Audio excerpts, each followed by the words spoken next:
Good evening दोस्तों। आज आपने देखा कि इन्फोसिस का रिजल्ट था, गैप डाउन हुआ, उसके बाद थोड़ा सा संभल के चलने लगा और टीसीएस ने अच्छा खासा लीड किया मार्केट को, और डॉक्टर रेड्डी वो सब वगैरह ने भी थोड़ा थोड़ा पार्टिसिपेट किया। लेकिन यहाँ पर बात इम्पोर्टेंट है कि आप निफ्टी और बैंक निफ्टी वाले के लिए, तो यहाँ पर मैंने निफ्टी का चार्ट लगाया है। आप देख सकते हैं कि यहाँ पर हमने निफ्टी का चार्ट लगाया है और निफ्टी स्पॉट वाली आपकी जो है वो, तो ये आप देख सकते हैं कि यहाँ से एक ऐसी ट्रेंड लाइन अगर मैं खींचता था तो एक गैप से गिर गया।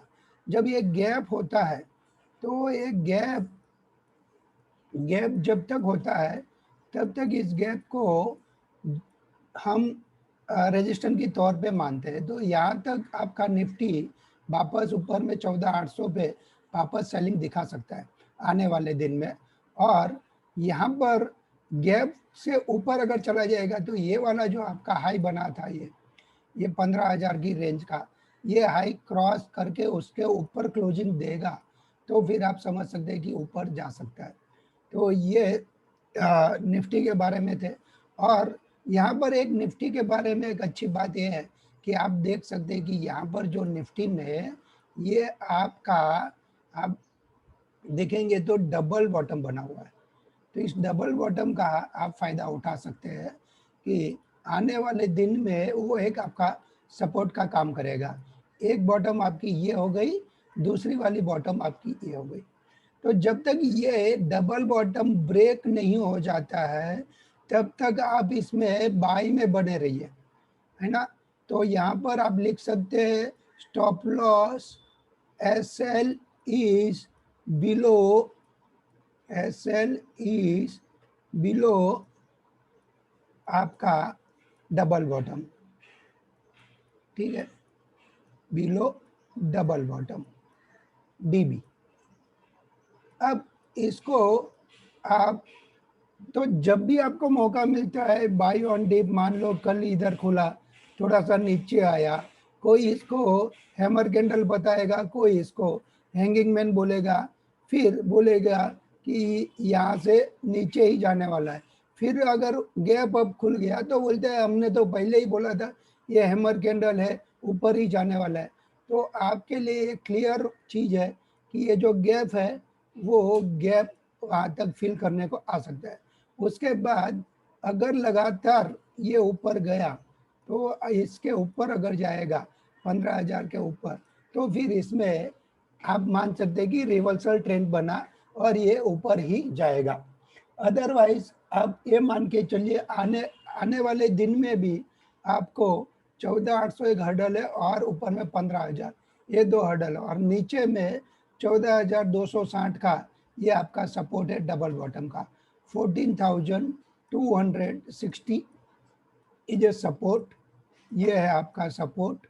और यहाँ ऊपर में जो है वो आपका 14,800, उसके ऊपर जाएगा तो 15,000। ये तीन चीज आपको ध्यान में रखनी है। तो यहाँ पर बाई ऑन डिप की स्ट्रेटेजी आप यूज कर सकते हैं जब तक आपका ये स्टॉप लॉस हिट नहीं होता है तब।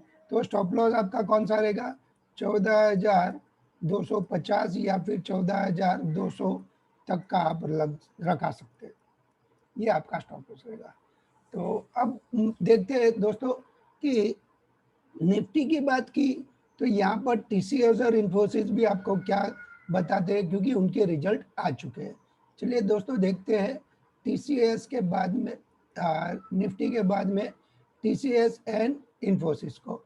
तो हम यहाँ पर लेके आते हैं टीसीएस को, फिर हम इन्फोसिस को लेके आएंगे।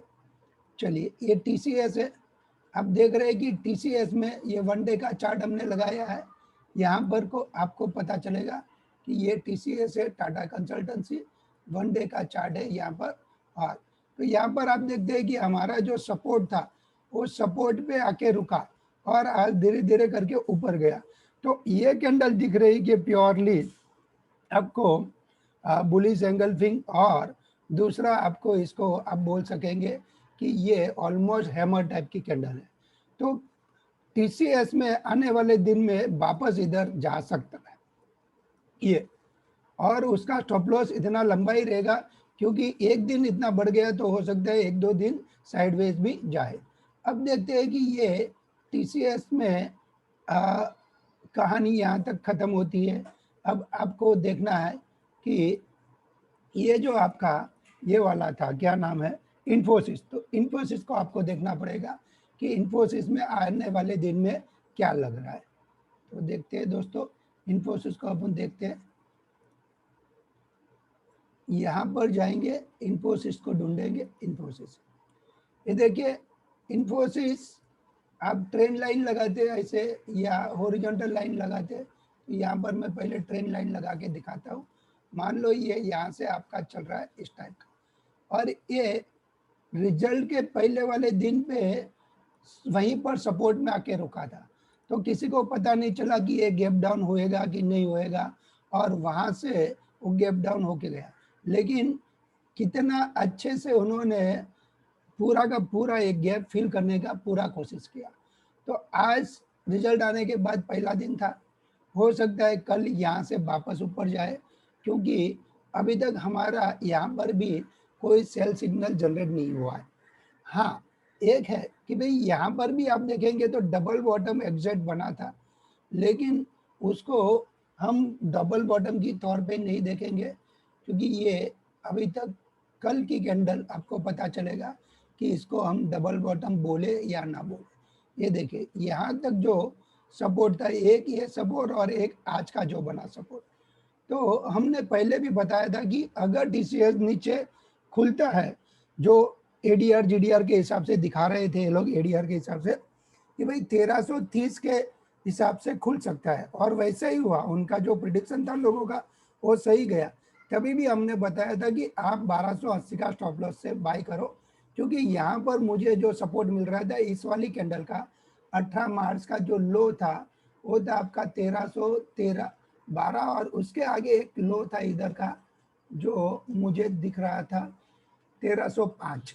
तो हमने यहाँ का जो 1280 का स्टॉप लॉस ये 2 मार्च का, वो उसको ध्यान में रख के हमने बताया था।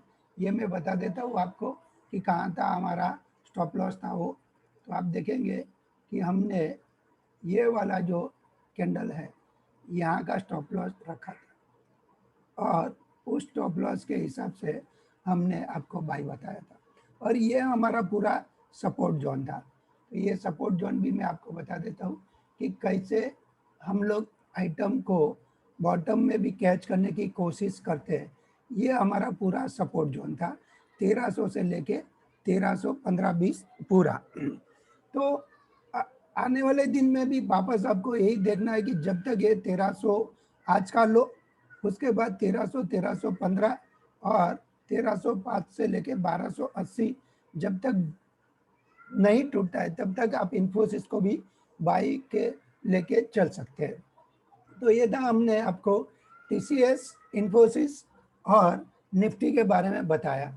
अब बहुत लोगों की क्वारी आती है कि आप मारुति के बारे में कुछ बताइए, क्योंकि मारुति में हम बाई करना चाहते हैं या फिर हमारा बाई हो चुका है और प्राइस नीचे जा रही है।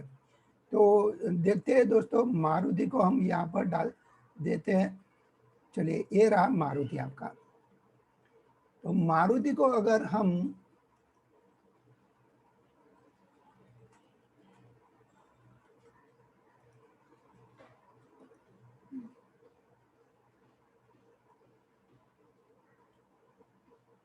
यहाँ पर कुछ, हाँ, चार्ट का इश्यू हो रहा है शायद।